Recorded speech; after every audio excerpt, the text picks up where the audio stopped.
की खूबसूरत कहानी को शुरू करते हैं। मेरे बड़े भाई की शादी हो चुकी थी और भाभी गायत्री अब नए जीवन की शुरुआत कर रही थी। अचानक भाई को कुछ दिनों के लिए बाहर जाना पड़ा। जाते जाते उन्होंने मुझसे कहा, तुम्हें भाभी का ध्यान रखना है। मैं मन ही मन सोचने लगा, भाभी का ध्यान रखना, यह एक नई जिम्मेदारी है। क्या मैं इसे निभा पाऊंगा? भाई के जाने के बाद घर में एक खामोशी छा गई। मैं गायत्री भाभी को समझना चाहता था, लेकिन यह नहीं जानता था कि कैसे शुरुआत करूं। एक दिन जब मैं अपने काम में व्यस्त था, भाभी ने मुझे अपने कमरे में बुलाया। मैंने पूछा, क्या हुआ भाभी? उन्होंने कहा, जल्दी आओ मेरे कमरे में। मैं थोड़ा चिंतित होकर उनके कमरे में गया और पूछा, क्या बात है? भाभी ने कहा, मेरा सिर बहुत दर्द कर रहा है, क्या तुम मेरी सिर की मालिश कर सकते हो? मैंने थोड़ा हिचकिचाते हुए कहा, भाभी ये मैं नहीं कर पाऊंगा। लेकिन भाभी ने कहा, तुम्हें यह करना ही पड़ेगा। उनकी आवाज में एक मजबूरी थी। मुझे लगा कि शायद वह सच में बहुत परेशान है,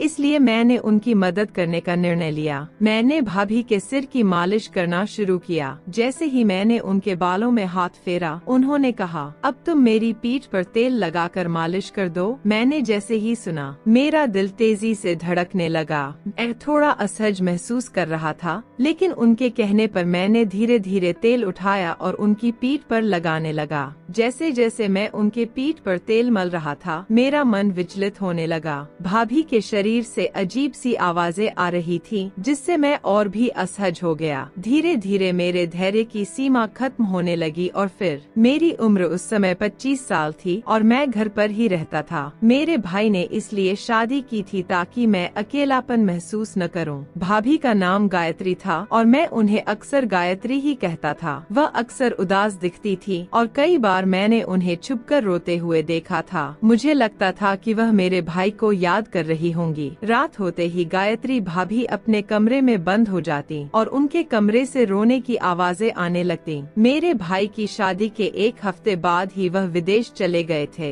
एक नई दुल्हन के लिए अपने पति के बिना रहना वाकई मुश्किल होता है, लेकिन मेरे भाई ने तो शादी सिर्फ मेरे लिए की थी। वह जानते थे कि मैं घर में अकेला रहता था और घर की जिम्मेदारियों को संभालने के लिए एक महिला का होना जरूरी था, इसलिए उन्होंने भाभी को मेरे हवाले छोड़ दिया था। गायत्री भाभी बिल्कुल अकेली थीं। उनकी उम्र 28 साल थी और वह एक खूबसूरत और जवान महिला थीं। समय बीत रहा था और शायद उनकी उम्र बढ़ने के कारण ही उन्हें शादी का प्रस्ताव नहीं मिल रहा था, इसीलिए उन्होंने मेरे भाई के साथ विवाह किया था। उस रात जब मैं सोने के लिए बिस्तर पर लेटा हुआ था, अचानक भाभी की आवाज सुनाई दी। मुझे थोड़ी हैरानी हुई, क्योंकि इतनी रात को भाभी का मुझे बुलाना असामान्य था। मन में सवाल उठने लगा कि इस वक्त भाभी को मुझसे क्या काम हो सकता है। मेरे बड़े भाई कुछ दिनों के लिए बाहर गए थे और जाते जाते उन्होंने मुझसे कहा, अमित, अब घर की जिम्मेदारी तेरे कंधों पर है, खासकर भाभी का ध्यान रखना। उनकी किसी भी बात में कोई कमी नहीं होनी चाहिए। भाई ने हमेशा मुझे सिखाया था कि परिवार और घर की इज्जत बनाए रखना मेरी पहली जिम्मेदारी है। चूंकि मेरी पढ़ाई और जरूरतें भाई के पैसों से पूरी हो रही थी, इसलिए मैं किसी भी हालत में यह नहीं चाहता था कि भाभी को मुझसे कोई शिकायत हो। एक दिन जब भाभी ने मुझे आवाज दी, तो मैंने सोचा शायद उन्हें कोई जरूरी काम होगा, इसलिए मैं जल्दी से उनके कमरे की ओर बढ़ गया। जैसे ही मैं दरवाजे पर पहुंचा, मैंने देखा कि भाभी बिस्तर पर लेटी हुई थीं। उन्हें इस तरह से देखना मेरे लिए थोड़ा असामान्य था। भाभी हमेशा सिर पर दुपट्टा रखती थी और बेहद शालीन दिखती थी, लेकिन उस समय उन्होंने दुपट्टा नहीं पहना हुआ था और आराम की मुद्रा में थीं। मैंने दरवाजे से ही झिझकते हुए पूछा, भाभी आपने बुलाया, कुछ काम था क्या? भाभी ने मेरी ओर देखा, हल्के से मुस्कुराई और बोली, हाँ अमित, अंदर आओ, मुझे तुमसे कुछ जरूरी बात करनी है। मैं थोड़ा असमंजस में था, फिर भी कमरे के अंदर आ गया। मेरी नजरें अब भी जमीन पर थीं। अंदर आते ही मैंने देखा कि भाभी ने आज कुछ अलग तरह के कपड़े पहन रखे थे। वह बहुत सहज लग रही थीं। मैंने मन ही मन सोचा कि शायद उन्हें कुछ जरूरत हो, लेकिन फिर भी मुझे थोड़ा अजीब लग रहा था, क्योंकि मैंने उन्हें पहले कभी इस तरह नहीं देखा था। मैंने फिर से धीरे से पूछा, भाभी सब ठीक है ना? आप ठीक तो हैं? भाभी ने मेरी ओर देखा और मेरी झुकी नजरों को देखकर हल्के से हंस दी। उनकी हंसी ने मुझे और भी असहज कर दिया। फिर उन्होंने कहा, अमित, शर्माने की कोई जरूरत नहीं है। तुम अब बड़े हो गए हो और तुम्हें कुछ बातें समझनी चाहिए। भाभी की बातों से मैं उलझ गया। क्या वह मुझे किसी जिम्मेदारी के बारे में समझाने वाली थी या फिर कुछ और बात थी? मैंने कभी भाभी से इस तरह की कोई बातचीत नहीं की थी। वह हमेशा बहुत सम्मानित और मर्यादित तरीके से पेश आती थी। भाभी ने बिस्तर पर थोड़ा और आराम से बैठते हुए कहा, अमित, जब से तुम्हारे भाई बाहर गए हैं मैं अकेली हो गई हूँ। अब तुम्हें सिर्फ घर की जिम्मेदारी ही नहीं बल्कि रिश्तों की भी जिम्मेदारी उठानी है। मैं यह सुनकर चौंक गया। ऐसा क्या था जो भाभी कहना चाह रही थी? उनका लहजा गंभीर था और उनकी बातों में गहराई थी। मैंने धीरे से पूछा, भाभी, आप साफ साफ बताइए, क्या कहना चाहती हैं? भाभी ने मेरी ओर गहरी नजरों से देखा और फिर कहा, इस घर में हमें एक दूसरे का साथ देना होगा। उनकी आवाज में एक अजीब सी थकान और उदासी थी। उन्होंने कहा, मेरा पति तो विदेश में है, लेकिन तुम हमेशा यहाँ रहते हो और मेरा ध्यान रखते हो। इसलिए मैंने तुम्हें बुलाया क्योंकि मुश्किल वक्त में तुम्हारा साथ चाहिए। मैं भौचक्का रह गया। भाभी की आंखों में उदासी और चेहरे पर दर्द के भाव थे। फिर वह बोली, अमित, मेरे सिर में बहुत दर्द हो रहा है। क्या तुम मेरी मसाज कर दोगे? तुम्हारे भाई ने बताया था कि तुम बहुत अच्छी मसाज करते हो और उनके सिर का दर्द कुछ ही मिनटों में ठीक हो जाता है। एक दिन मैं अपने कमरे में बैठा था, तभी भाभी ने मुझे आवाज दी। मैं उनके पास पहुंचा तो उन्होंने मुझसे कहा, अमित, तुम्हारे भाई को तुमसे सिर की मसाज करवाना बहुत पसंद था। तुमने उसे हमेशा राहत दी थी। क्या तुम मेरे सिर की भी मसाज कर सकते हो? यह सुनकर मैं थोड़ा हिचकिचाया क्योंकि वह मेरी भाभी थी और मैं कभी किसी औरत को इस तरह छूने के बारे में नहीं सोच सकता था। भाई की पत्नी होते हुए भी उन्होंने यह अनुरोध किया और मैं उलझन में पड़ गया। मुझे समझ नहीं आ रहा था कि क्या करूं, पर भाभी की आंखों में दर्द और थकान साफ दिख रही थी। मुझे ऐसा महसूस हुआ कि वह किसी गहरी तकलीफ में है। भाभी ने ड्रेसिंग टेबल पर रखी तेल की शीशी उठाई और मेरी ओर बढ़ाते हुए कहा, यह तेल ले लो, सिर की मसाज कर दो, बहुत अच्छा लगेगा। उनकी आंखों में हल्की नमी दिख रही थी और उनके चेहरे पर थकावट साफ झलक रही थी। मेरे पास उन्हें मना करने की हिम्मत नहीं थी, इसलिए मैंने तेल लिया और उनके सिर की मसाज शुरू कर दी। जैसे जैसे मैंने मसाज करनी शुरू की, भाभी धीरे धीरे शांत होती गईं। उनके चेहरे पर आराम का भाव आ रहा था और कमरे में सिर्फ मेरी उंगलियों की हल्की गति और उनके सांसों की आवाज गूंज रही थी। भाभी ने अपनी आंखें बंद कर ली और एक गहरी सांस ली, जिससे यह साफ हो गया कि वह बहुत थकी हुई थीं। कुछ देर बाद भाभी ने अपनी आंखें खोली और मुस्कुराते हुए कहा, अमित, तुमने बहुत अच्छी मसाज की। अब मुझे बहुत आराम मिल रहा है। तुम्हारे भाई सही कहते थे, तुम्हारे हाथों में जादू है। यह सुनकर मैं थोड़ा शर्मिंदा हुआ, लेकिन फिर भी मसाज जारी रखी। कुछ समय बाद भाभी शायद सो गई थी क्योंकि उनकी ओर से कोई आवाज नहीं आ रही थी। मैंने मसाज खत्म की और अपने कमरे में चला आया। यह पहली बार था जब मैंने किसी औरत की मसाज की थी और यह अनुभव मेरे मन में कई सवाल छोड़ गया। अगली सुबह भाभी पूरी तरह से दुपट्टा लिए हुए मेरे लिए नाश्ता बना रही थी। मैंने रोटी ली और वह मुझसे कहने लगी, अमित, तुमने मेरे सिर का दर्द खत्म कर दिया है। मैं तुम्हारा धन्यवाद करना चाहती हूँ। उनकी बात सुनकर मुझे कुछ अजीब महसूस हुआ और मैंने जवाब दिया, आप सारा दिन घर का काम करती हैं, इसलिए थक जाती हैं। मैं आपकी मदद कर सकता हूँ या फिर आप कोई नौकर रख लें। भाभी ने जवाब में कहा, मेरी थकावट तब तक नहीं मिटेगी जब तक तुम्हारा भाई वापस नहीं आता। यह सुनकर मैं थोड़ी देर चुप रहा क्योंकि उनके शब्दों का अर्थ मेरी समझ में नहीं आया। फिर वह रसोई में चली गई और मैं काम पर निकल गया। दिन भर मेरे दिमाग में भाभी की बातें घूमती रहीं। दोपहर को जब मैं घर लौटा, मेरी बहन भी घर आई हुई थी। मैंने सोचा कि शायद अब सही वक्त है कि मैं भाभी की मसाज वाली बात किसी को बता दूं, लेकिन फिर मन में दुविधा बनी रही। मैं अपने घर में था और कुछ देर बाद मेरी बहन अपने पति के आने की बात कहकर चली गई। मैं उससे कोई जरूरी बात करना चाहता था, पर मौका नहीं मिल पाया। कुछ देर आराम करने के बाद जब मैं कमरे से बाहर निकला तो देखा भाभी कपड़े धो रही थीं। मुझे शर्मिंदगी हुई क्योंकि वे कपड़े मेरे थे और मेरी वजह से उन्हें इतनी मेहनत करनी पड़ रही थी। मैंने तुरंत उनकी मदद के लिए आवाज दी। भाभी पसीने से तर थी तो मैंने बाल्टी उठाई और छत पर कपड़े सुखाने चला गया। साथ में भाभी ने भी मदद की, लेकिन वह कुछ अजीब तरीके से चल रही थी, जैसे उसे बहुत तकलीफ हो रही हो। मैंने उससे कहा कि अगर उसे दर्द हो रहा है तो मैं डॉक्टर के पास ले जा सकता हूँ। भाभी ने उदासी भरी मुस्कान के साथ कहा, यह मेरी गलतियों का नतीजा है। मैं उसकी बात सुनकर हैरान रह गया। उसने कहा, तू फिक्र मत कर, मैं जल्दी ठीक हो जाऊंगी, और अपने कमरे में चली गई। उसकी बातें पिछले कुछ दिनों से मेरे समझ से बाहर थीं। मुझे लगने लगा था कि वह कुछ छिपा रही है। शाम ढल गई और मुझे चाय पीने का मन हुआ। मैं भाभी के कमरे में जाकर उसे आवाज देने लगा, लेकिन अंदर से उसकी रोने की आवाज आ रही थी। वह किसी से कह रही थी, आज जो मेरी हालत है उसका जिम्मेदार तू है। मैं दरवाजे पर रुक गया। मुझे समझ नहीं आया कि वह किससे बात कर रही थी, लेकिन इतना तय था कि वह मेरा भाई नहीं था। मुझे अब यकीन हो गया कि उसकी तकलीफ की वजह कुछ और थी।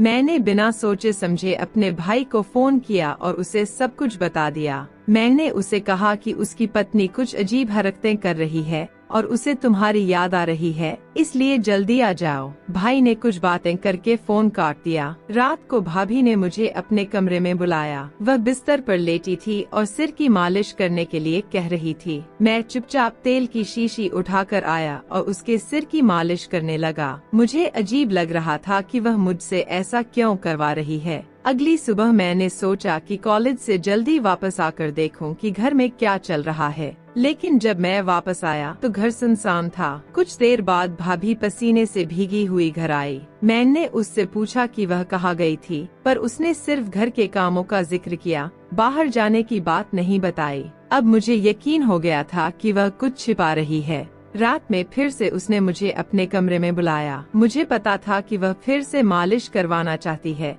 लेकिन अब मेरा मन नहीं कर रहा था। फिर भी मैं तेल लेकर उसके पास गया। इस बार उसने मुझसे कहा, पहले लाइट बंद कर दे। यह सुनकर मैं चौंक गया, क्योंकि यह पहली बार था जब उसने मुझसे ऐसा कुछ कहा था। मैंने पूछा, लाइट क्यों बंद करनी है, लेकिन वह गुस्से से मुझे देखने लगी। बार बार कहने पर मैंने लाइट बंद कर दी और मसाज के लिए तैयार हो गया। जब मैं उसके पास बैठा तो उसने अचानक मेरा हाथ पकड़ लिया। उसकी इस हरकत से मैं हैरान रह गया। मुझे गुस्सा आया कि वह अपनी हद पार कर रही थी। गुस्से में मैंने कहा, यह आप क्या कर रही हो? उसने धीमी आवाज में कहा, अमित, मैं तुझसे एक बहुत जरूरी बात करना चाहती हूँ, लेकिन मुझ में इतनी हिम्मत नहीं है कि मैं रोशनी में तुझसे यह बात कह सकूं, इसलिए मैंने अंधेरा किया है। भाभी की आवाज में मुझे कुछ अलग सा महसूस हो रहा था। इसके बाद उसने मेरा हाथ थाम कर अपनी बात कहना शुरू की। जो कुछ मैंने सुना उससे मेरे होश उड़ गए। उसने कहा, मुझे हमेशा से लड़कों का साथ पसंद था, लेकिन कोई भी मेरे साथ लंबे समय तक रिश्ता नहीं रखना चाहता था, इसलिए मैं अकेली ही जिंदगी गुजार रही थी।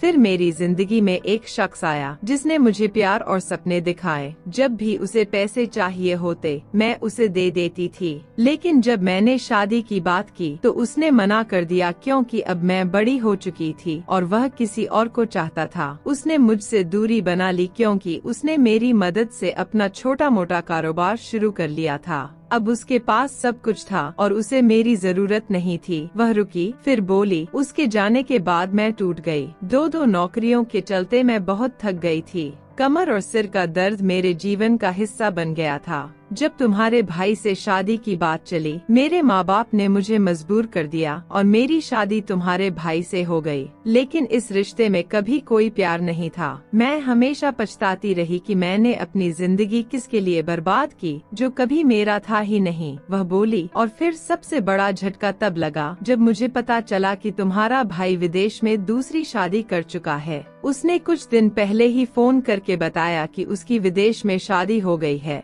और उसने मुझसे सिर्फ इस घर के लिए शादी की थी। ये सुनकर मेरा दिल टूट गया। भाभी ने रोते हुए कहा, मैंने अपनी पूरी जिंदगी दूसरों की इज्जत करने में बिता दी, लेकिन बदले में मुझे कुछ भी नहीं मिला। एक दिन छत पर कपड़े धोते हुए मैं गिर गई, जिससे मेरी कमर में चोट आ गई। मजबूरी में मुझे तुमसे मसाज करवानी पड़ी और हर बार मुझे शर्म आती थी कि मैं तुमसे यह करवाती हूँ। उसने गहरी सांस ली और कहा, कल मैं अपने घर गई थी और अपनी माँ को तुम्हारे भाई की दूसरी शादी के बारे में बताया। उसने मुझसे कहा कि अब मैं कब तक इस तरह की जिंदगी जीती रहूंगी। यह सुनकर मैं टूट गई और वापस इस घर में लौट आई। आज मैं तुम्हें सब कुछ इसलिए बता रही हूँ क्योंकि मैं जानती थी कि एक न एक दिन तुम्हें यह सच पता चलने वाला है। तुम्हारा भाई अब कभी वापस नहीं आएगा और मुझे अपनी जिंदगी अब इसी तरह काटनी पड़ेगी। उसकी बात सुनकर मैं सन्न रह गया। मुझे समझ नहीं आया कि मैं क्या कहूँ। भाभी यह कहते हुए रोने लगी कि शुक्र है उन्होंने कमरे की लाइट बंद कर दी थी। मुझे बहुत अफसोस हुआ कि मेरे भाई ने उनके साथ कितना बुरा किया। पहले से ही उनके साथ बहुत अन्याय हो चुका था और अब उसने भी उन्हें छोड़ दिया था। लेकिन कहीं न कहीं इसमें हम भाई बहनों की भी गलती थी।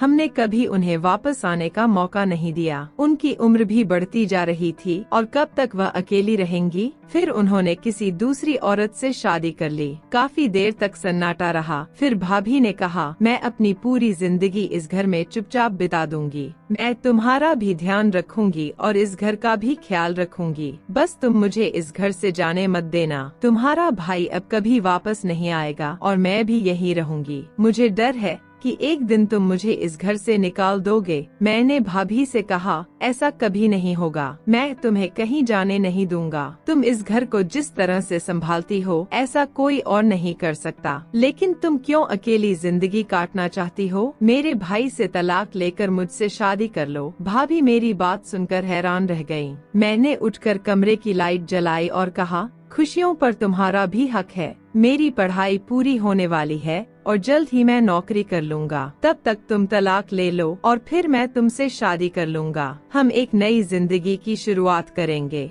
हमारी दोस्ती पहले से है और जब तुम्हारे माता पिता को सच्चाई पता चलेगी तो वे मना नहीं करेंगे। भाभी ने कहा, मैं उम्र में तुमसे बहुत बड़ी हूँ। लोग बातें करेंगे, दुनिया क्या कहेगी? मैंने जवाब दिया, इस दुनिया ने हमें क्या दिया है और तुम जो दुनिया के बारे में सोच रही हो उससे मुझे कोई फर्क नहीं पड़ता। मुझे इस रिश्ते से कोई एतराज नहीं है। मेरी बात सुनकर भाभी रोने लगी। उसी वक्त मैंने भाभी की माँ को फोन किया और सारी बात बताई। वे भी बहुत शर्मिंदा हुई और माफी मांगी। फिर भाभी ने मेरी भाई से तलाक ले लिया। कुछ महीनों बाद मेरी शादी गायत्री से हो गई और हम बहुत खुश थे। भले ही मैं उम्र में छोटा था लेकिन मैंने उसे वो सुख दिए जो उसका पूर्व पति या बॉयफ्रेंड नहीं दे सके। भाभी मुझसे इतनी खुश हो गई कि हम रोज रात को खूबसूरत नज़ारे देखने जाते थे। यह कहानी हमें जीवन के कई महत्वपूर्ण पहलुओं के बारे में सिखाती है। इसमें रिश्तों, जिम्मेदारियों और भावनाओं की गहराई को समझने का मौका मिलता है। इस कहानी की शिक्षा यह है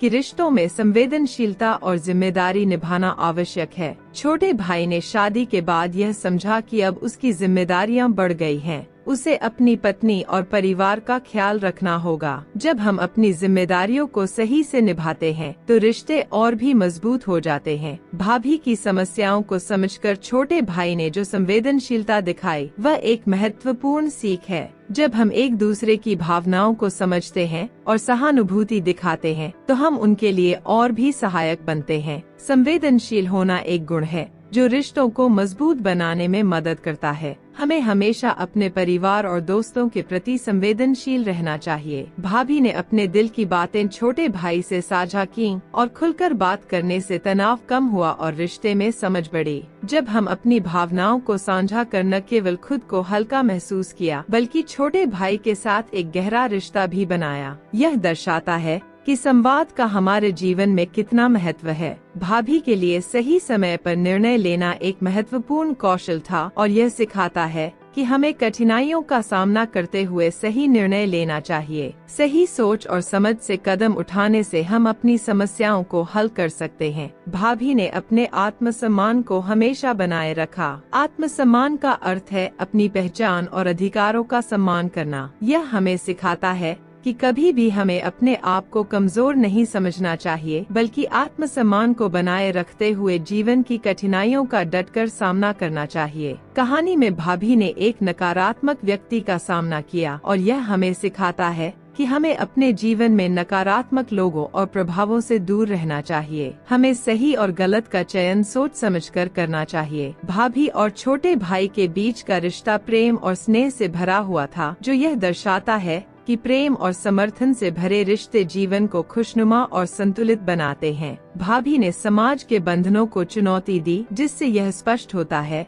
कि कभी कभी हमें अपने सपनों और खुशियों के लिए समाज की अपेक्षाओं को नजरअंदाज करने का साहस करना चाहिए। अपने सपनों के पीछे दौड़ने का साहस ही हमें जीवन में आगे बढ़ने की प्रेरणा देता है। भाभी और छोटे भाई के बीच सहयोग और समझौता की भावना भी देखने को मिली। जब हम एक दूसरे की मदद करते हैं तो समस्याएं हल करना आसान हो जाता है। इस रिश्ते में सहयोग का महत्व स्पष्ट रूप से दिखता है। रिश्तों में सहयोग और समर्थन से हम जीवन की कठिनाइयों को सहजता से पार कर सकते हैं। कहानी में भाभी ने अपनी आवाज उठाई और अपने अधिकारों के लिए खड़ी हुई। इससे यह सीखने को मिलता है कि हमें अपने अधिकारों के लिए हमेशा आवाज उठानी चाहिए और उन्हें प्राप्त करने में कभी संकोच नहीं करना चाहिए। अपने अधिकारों का सम्मान करना हमारी जिम्मेदारी है। छोटे भाई और भाभी के बीच की समझदारी इस बात का प्रमाण है कि कैसे संवाद से रिश्तों को मजबूत किया जा सकता है। जब हम एक दूसरे की भावनाओं को समझते हैं और संवाद करते हैं तो समस्याएं छोटी लगने लगती हैं और रिश्ते गहरे हो जाते हैं। कहानी के अंत में छोटे भाई ने भाभी को एक नया जीवन जीने का अवसर दिया। यह दर्शाता है कि जीवन में कठिनाइयों के बाद भी हमें कभी हार नहीं माननी चाहिए और सकारात्मक सोच के साथ आगे बढ़ते रहना चाहिए। जीवन में हमेशा एक नया अवसर होता है और हमें उस अवसर का स्वागत करने के लिए तैयार रहना चाहिए। भाभी ने अपनी मानसिक स्थिति के बारे में खुलकर बात की, जो दर्शाता है कि मानसिक स्वास्थ्य का ध्यान रखना भी उतना ही जरूरी है। हमें एक दूसरे के प्रति सहानुभूति रखनी चाहिए और समाज की सोच को चुनौती देने से पीछे नहीं हटना चाहिए। जब हम अपनी बात खुलकर रखते हैं तो समाज में बदलाव लाने की शक्ति भी हमारे पास होती है। हमें चाहिए कि हम अपनी भावनाओं को व्यक्त करना चाहिए और दूसरों की भावनाओं को भी समझना चाहिए। मानसिक स्वास्थ्य को प्राथमिकता देने से हम एक अधिक खुशहाल जीवन जी सकते हैं। कहानी का अंत सकारात्मकता के साथ होता है जब छोटे भाई और भाभी ने एक नई शुरुआत की। यह हमें यह सिखाता है कि जीवन में कठिनाइयों के बावजूद हमेशा एक नया आरंभ संभव है। हमें हमेशा एक नए सफर के लिए तैयार रहना चाहिए। इस कहानी से हमें कई महत्वपूर्ण शिक्षाएं मिलती हैं, जैसे कि हमें अपने रिश्तों, जिम्मेदारियों और आत्मसम्मान को समझना चाहिए। सहानुभूति, सहयोग और समझदारी से भरे रिश्ते जीवन को सुंदर बनाते हैं। हमें चाहिए कि हम इन मूल्यों को अपने जीवन में अपनाएं और एक दूसरे का साथ दें। कहानी में दर्शाए गए सबक यह बताते हैं कि जीवन में कठिनाइयों का सामना करते हुए भी हमें सकारात्मकता बनाए रखनी चाहिए। रिश्तों की मजबूती और एक दूसरे के प्रति जिम्मेदारियों को निभाकर हम अपने जीवन को सफल और खुशहाल बना सकते हैं। हमें अपने अधिकारों के लिए आवाज उठाने, समझदारी से निर्णय लेने और एक दूसरे के प्रति सहयोगी रहने की आवश्यकता है। इस प्रकार कहानी की महत्वपूर्ण शिक्षा हमारे जीवन के हर पहलू में लागू होती है। अगर यह कहानी आपके दिल को छू गई हो तो कृपया वीडियो को लाइक करें। यदि आप चैनल पर नए हैं तो इसे सब्सक्राइब करें और नोटिफिकेशन बेल को दबाएं ताकि हमारी अगली कहानी का अपडेट सबसे